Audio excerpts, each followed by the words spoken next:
कोई ट्रांसलेशन कभी आ जाए और कोई कहे मैं हूं, है ना। अब इसमें हूं का मतलब होता है कि ये इज एम आर का प्रयोग है। किसका?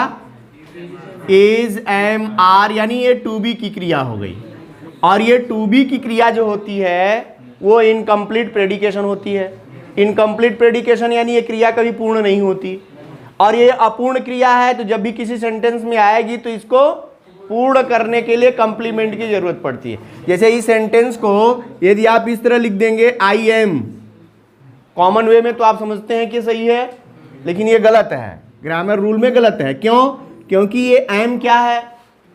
ये am incomplete predication of the verb, यानी टू बी की क्रिया कभी भी पूरी क्रिया नहीं होती, इसीलिए ये कभी अकेले प्रयोग नहीं होती, इसके साथ कंप्लीमेंट चाहिए। यहाँ I am a teacher, I am student, I am player, I am कुछ न कुछ जरूर रहेगा, क्योंकि इसको वही कंप्लीमेंट है। Complement is a word which completes the sentence, यानी ये सेंटेंस को कंप्लीट करने के लिए यहाँ कंप्लीमेंट का प्रयोग करना है। ये सेंटेंस ही अधूरा है, और जो वाक्य अधूरा हो वो वाक्य नहीं हो सकता, उसको पूरा करने के लिए कंप्लीमेंट की जरूरत पड़ती है।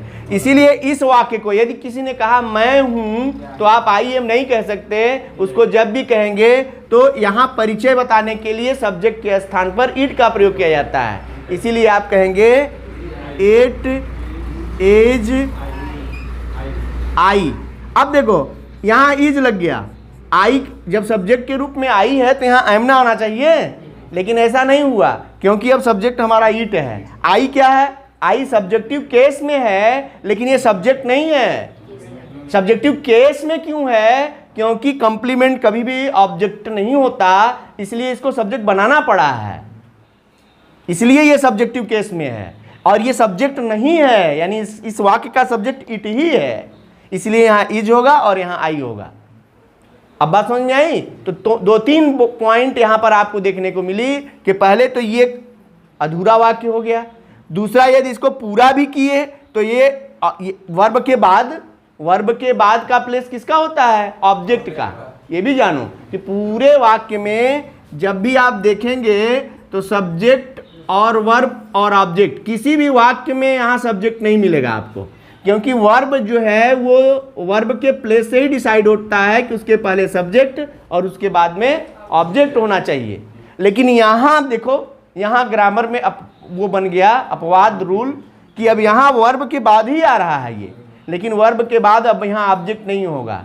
क्यों नहीं होगा? इसका कारण बताया गया कि ये क्या है, ये इनकम्प्लीट वर्ब है, और कंप्लीमेंट के रूप में जब भी कोई भी प्रोनाउन प्रयोग करेंगे तो वो ऑब्जेक्टिव नहीं होगा, वो सब्जेक्टिव ही होना चाहिए। इसीलिए देखेंगे उसमें दिया है ना सेंटेंस, इट इज मी, यही है ना। हु कैन, मान लो हु कैन टीच यू, आपको क्या लगेगा? ये मी सही लग रहा है। क्यों? क्योंकि भाई वर्ब है, ये ऑब्जेक्ट हो गया। लेकिन गलत कहाँ हो गया कि ये इज जो है वो क्या है? इनकम्प्लीट है, इसलिए ये मी नहीं हो सकता, यहाँ आई होगा। ठीक है, बात समझ में आई? अब जैसे इसी तरह के एग्जाम्पल्स, इस तरह के एग्जाम्पल्स को ध्यान देना है, क्योंकि बोलचाल में अक्सर गलतियां करते हैं कि मैं हूं, वह है, तुम हो। अब इसको बनाना है तो क्या करेंगे? It is I, it is you, it is he, it is Mohan, it is कोई भी जो होगा। ठीक है।